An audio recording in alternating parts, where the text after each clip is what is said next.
Gopichand prestigious project Gautham Nanda release అయింది. కానీ ఈ సినిమాకి ప్రచారం లేదు, వెబ్సైట్ల గోల లేదు, ఏమీ లేదు. అయినా సరే ఈ సినిమా 8 రోజుల్లోనే పెట్టుబడిలో 90% తిరిగి ఇచ్చేసింది. అంటే నిన్న ప్రెస్ మీట్ పెట్టి డైరెక్టర్ గాని, ప్రొడ్యూసర్ గాని, హీరో గాని అందరు చెప్పేశారు, ఇప్పటికే ఈ సినిమాకి మేము ఖర్చు పెట్టింది 25 కోట్లు, ఇప్పటికి 22 కోట్లకు పైగా వసూళ్లు వచ్చినాయి వరల్డ్ వైడ్ అని.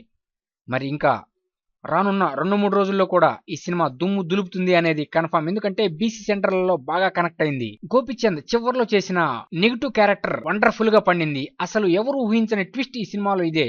హాస్యాస్పదమైన విషయం ఏంటంటే ఏ సినిమాకైనా బాకా పెట్టే వెబ్సైట్లు ఈ సినిమాకి బాకా పెట్టలేదు, ఎందుకో తెలీదు. అందువల్లే నిన్న ప్రెస్ మీట్ లో కూడా చాలా బాధపడ్డారు, మా సినిమాకి రివ్యూలు సరిగ్గా ఇవ్వలేదు, హైప్ లేదు అని. అయినా సరే ఈ సినిమా వీటన్నిటిని పక్కన పెట్టి బీసీ సెంటర్స్ లో దూసుకుపోతుంది. క్లాస్ సెంటర్స్ అంటారా, మామూలుగానే ఆడియన్స్ కనెక్ట్ అవుతూ ఉంటారు, కానీ పక్కా మాస్ ఎలిమెంట్స్ ఉన్న ఈ సినిమా ఇప్పుడు బీసీ సెంటర్స్ లో కనెక్ట్ అయి దుమ్ము దులుపుతుంది. అంటే మినిమం ఈ సినిమా లాభాల్లోకి ప్రవేశించింది అని చెప్పొచ్చు. ఎందుకంటే రానున్నది వీకెండ్, ఈ వీకెండ్ లో దుమ్ము దులపడానికి 100% ఛాన్స్ ఉంది. ఈ సినిమా ఇంకా ఇంకా ఎక్కువగా బాక్సాఫీస్ కలెక్షన్స్ వసూలు చేయాలని కోరుకుంటున్నాం. ఇటువంటి వండర్ఫుల్ మూవీని మనకిచ్చిన సంపత్ నందికి, హీరో గోపీచంద్ కి హెడ్స్ ఆఫ్ చెప్పాల్సిందే.